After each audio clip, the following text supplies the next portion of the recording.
आणि हे कार्यक्रम बघत असताना किंवा हे कार्यक्रमाचे आयोजन होत असताना एक चांगली सुखद अशी गोष्ट वाटते की ही जागरूकता लोकांमध्ये आणण्यासाठी प्रशासन त्याचे अधिकारी हे चांगला प्रयत्न करताना दिसत आहेत.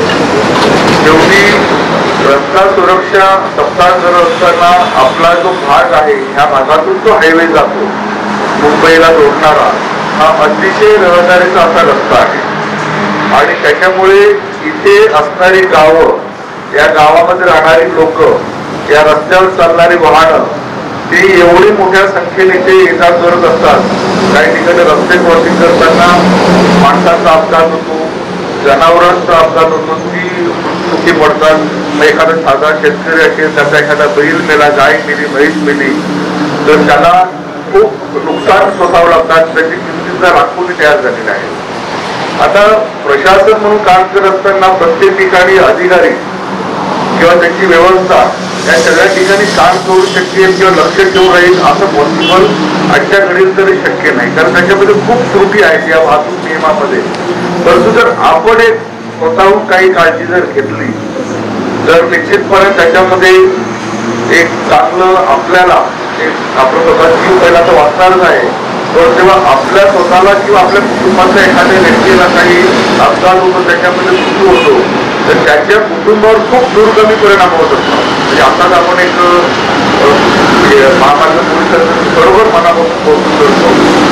मी एका व्यक्ती त्याचा मृत्यू झाला अपघातामध्ये त्याच्या मुलांना आपल्या माध्यमातून एक मदत केली त्याच्याबद्दल मी तुमचं मनापासून कौतुक करतो आणि तुम्हाला इन्स्पायर होऊन मलाही काहीतरी खालीचा वाटा द्यावा असं इच्छा झाली तर माझ्या वतीने आमच्या बहुजन विकास आघाडीच्या वतीने आमच्याकडून पण एक फुले फुलाचे पाकले मदत करून आपण त्यांना विनोबाच्या देऊया.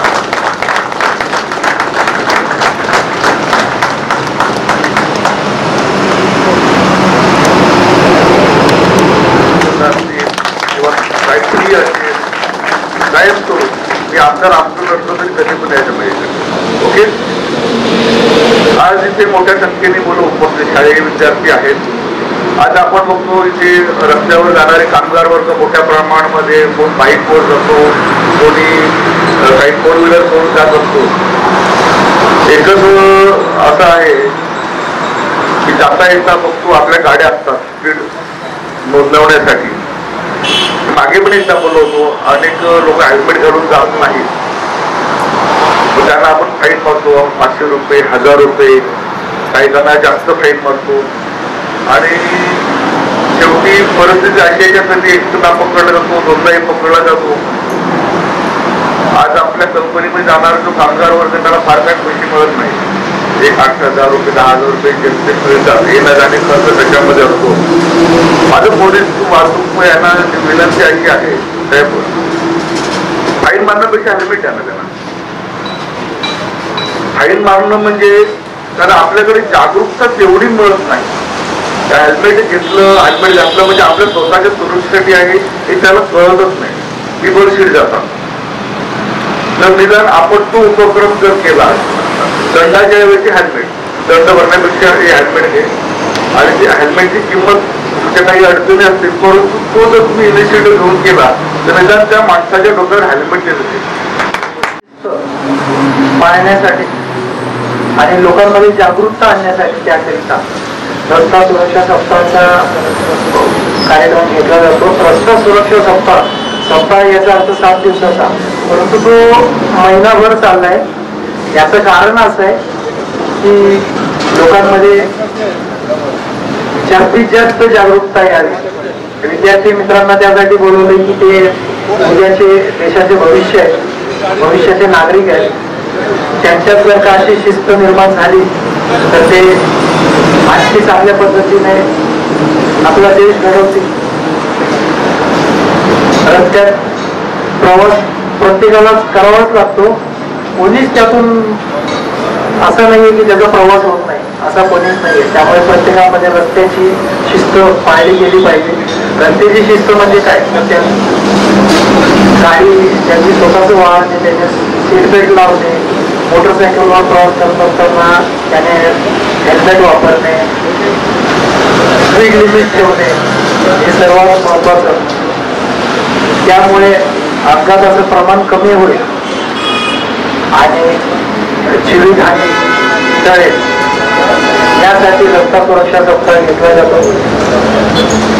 आणि या गोष्टी शिस्त ठेवण्यासाठी कायदा केला जातो आणि कायदा पाळण्यासाठी पोलीस असतात. जसं विद्यार्थ्यांकडे वर्ग शिक्षक असतात, ते शिस्त ठेवण्यासाठी वर्गात काही तरतुदी करतात. मुलांना शिस्त पाळण्यासाठी काही शिक्षा असतात. गृहपाठ न केला तर त्यांना परत गृहपाठ 10 वेळा करून आणा वगैरे असं सांगितलं जातं. त्याचं कारण असं असतं की त्यांच्या शिस्त यावी आणि त्यांनी गृहपाठ करावा. तसंच समाजाला शिस्त लावण्याचं काम पोलिसांकडून होत असतं आणि त्यामुळे पोलीस स्ट्रिक्ट ऍक्शन घेत असतात. सर्वांना शिस्तीने वागता येईल आणि शिस्तीमुळे अपघात टळतील. यामागे पोलिसांचा उद्देश शिक्षा करणे किंवा पनिशमेंट देणे असा नसून लोकांमध्ये समाजाला शिस्त लागावी आणि त्यातून अपघात टळावे, अपघाताचं प्रमाण कमी व्हावं यासाठी पोलीस प्रशासन असतं. त्याचं काही ते काही आपली वैरी नाहीये. पोलीस सुद्धा तुमच्या समाजातूनच आपल्या समाजातून आलेले असतात.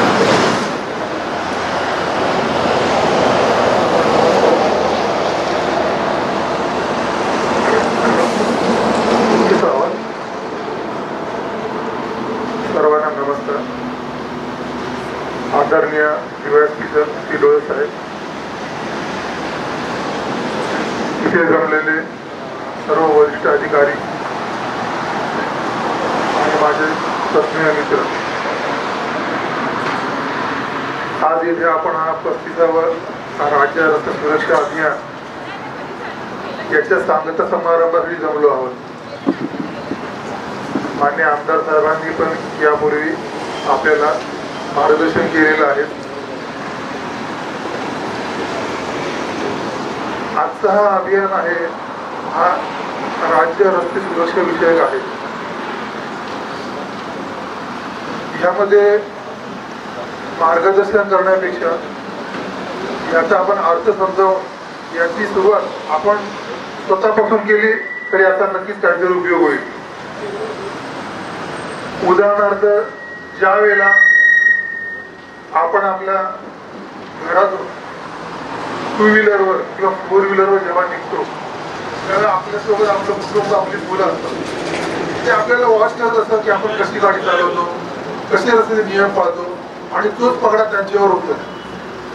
उदाहरणार्थ, आपण एखादी 2 व्हीलर घेऊन जातो बाजारात, विदाउट हेल्मेट घेऊन जातो, रॉंग साईडने घेऊन जातो आणि त्याचाच परिणाम आपल्या मुलावर होतो आणि पुढे त्याचं अनुकरण करतात.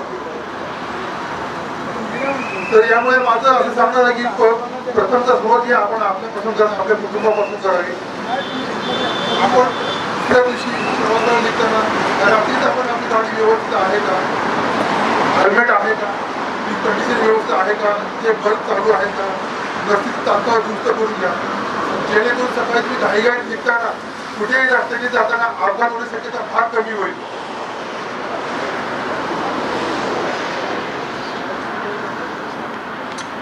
आता आपल्या इथे जे केडी साहेब आलेले आहेत त्यांच्या मुलाचाही असंच अपघातात मृत्यू झालेला आहे आणि त्यांना आपण येताना त्याची फुलाची पाकळीची मदत केलेली आहे. मला वाटतंय ही अशी वेळ येऊच नाही,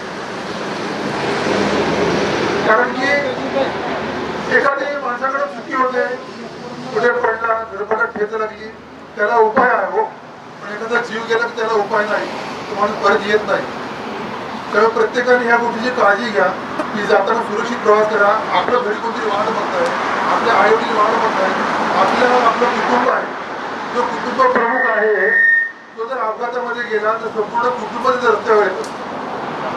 तात्पुरती त्याला सहानुभूती मिळते, परंतु नंतर त्याला सगळं सतत बघावं लागतं.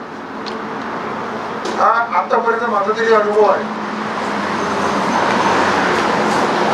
आता महामार्ग सुरक्षा पथकातर्फे जे रस्ता सुरक्षा अभियान राबवलं जातं यामध्ये आम्ही लोकांना बरेच मार्गदर्शन किंवा प्रोत्साहनपर आम्ही शिबिर राबवतो.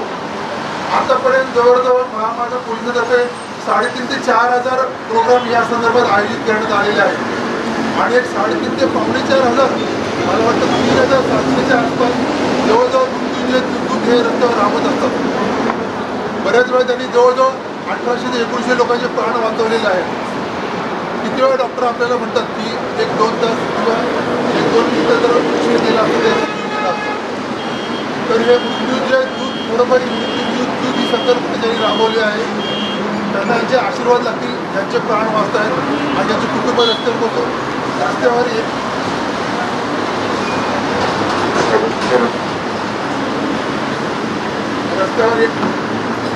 येण्यापासून वाचत आहे. हे अशा प्रकारचे कार्यक्रम हे राबवले जातात. हे फक्त या कार्यक्रमाला उपस्थित न राहता या कार्यक्रमापासून काहीतरी मार्गदर्शन घेतात. आदरणीय व्यासपीठ,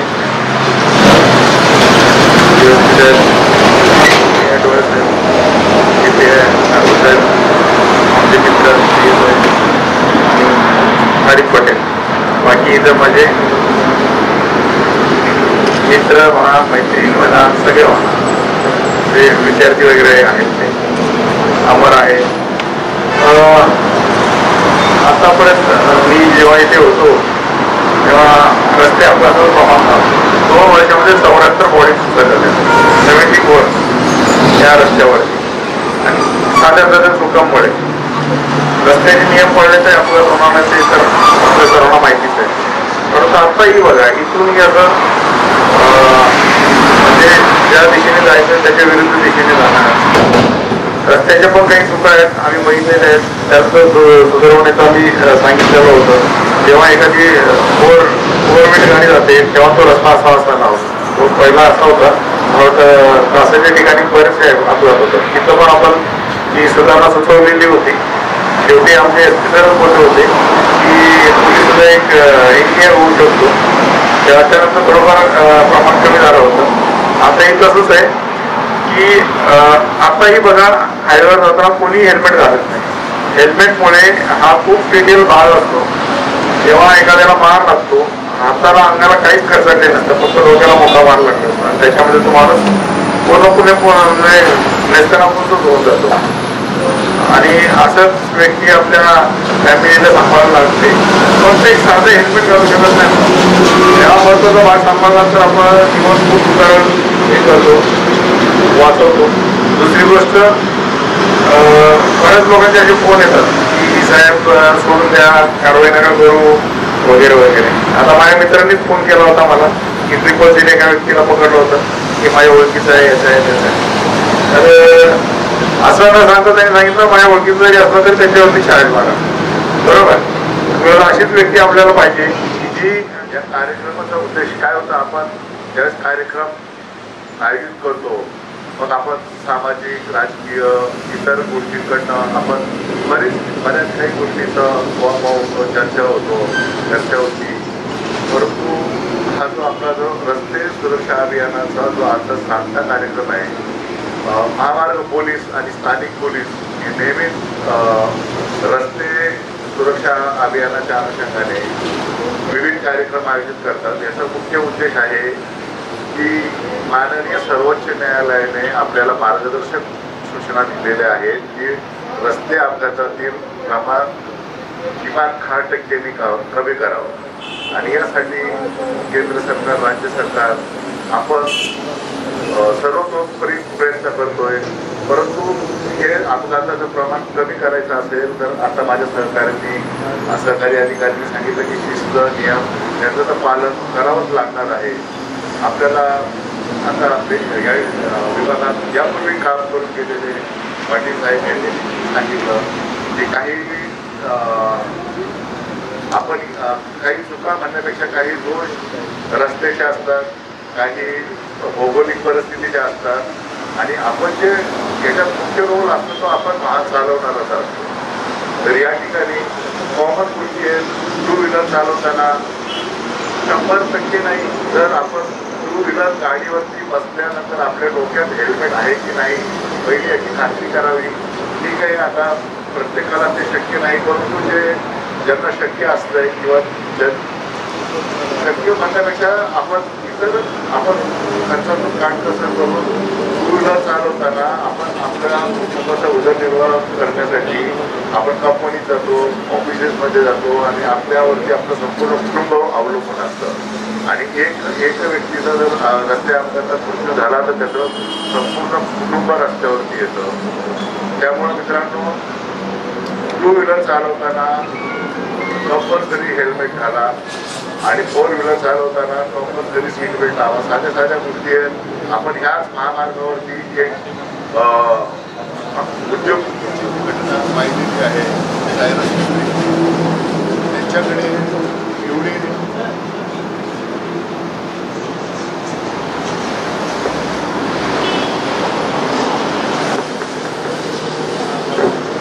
येतं ना, हे पहा, त्यांच्याकडं एवढे मोठ्या भारीची तुमची गाडी एवढ्या असताना सुद्धा अपघात झाला आणि त्यांचा मृत्यू ओढवला. त्या चौकशीमध्ये निष्पन्न झालं की सीटबेल्ट घातलेला नव्हता. त्यामुळं मित्रांनो, दोन चाकी वाहन चालवताना हेल्मेट आणि चार चाकी वाहन चालवताना सीटबेल्ट या कॉमन गोष्टी आहेत. रस्ता ओलांडताना रस्त्याच्या डाव्या बाजूला उजव्या बाजूला पाऊस रस्ता ओलांडावा, त्या किमान गोष्टी आहेत. आज त्या ठिकाणी बरेच विद्यार्थी आहेत. माझी विद्यार्थ्यांना एकच विनंती राहील की आपले आई बाबा ज्यावेळेस टू व्हीलरवरती बाहेर पडतात तर त्यांना आग्रह करा, बाबा आपण एक हेल्मेट घेऊया, हेल्मेट वापरून हेल्मेट घालूनच पुढे दुचाकी वाहन चालवा. तर नक्कीच त्या जो आम्ही रस्ते अपघाताच्या आकडेवारी पाहतो तर टू व्हीलरवरती वाहनांच्या मृत्यूमध्ये जास्त प्रमाण होत आहे. तर आपण मनापासून आणि एकदम दृढ निश्चय केला तर नक्कीच या अपघातांचं प्रमाण कमी होईल आणि मृत्यूला आपल्याला सामोरं जावं लागणार नाही. या ठिकाणी एक कुटुंब बसलेलं आहे, त्यांना त्यांची परिस्थिती पहा. त्यामुळे जीव एकदा गेलेला परत येत नाही आणि आपला जीव किंवा आपला हा आपल्या कुटुंबासाठी समाजासाठी खूप मोलाचा आहे.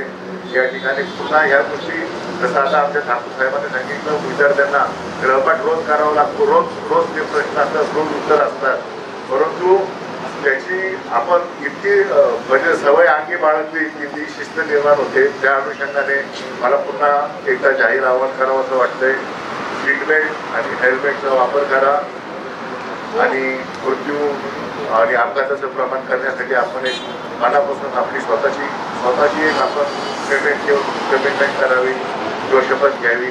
एवढं बोलून मी माझे 2 शब्द संपवतो. जय हिंद, जय महाराष्ट्र.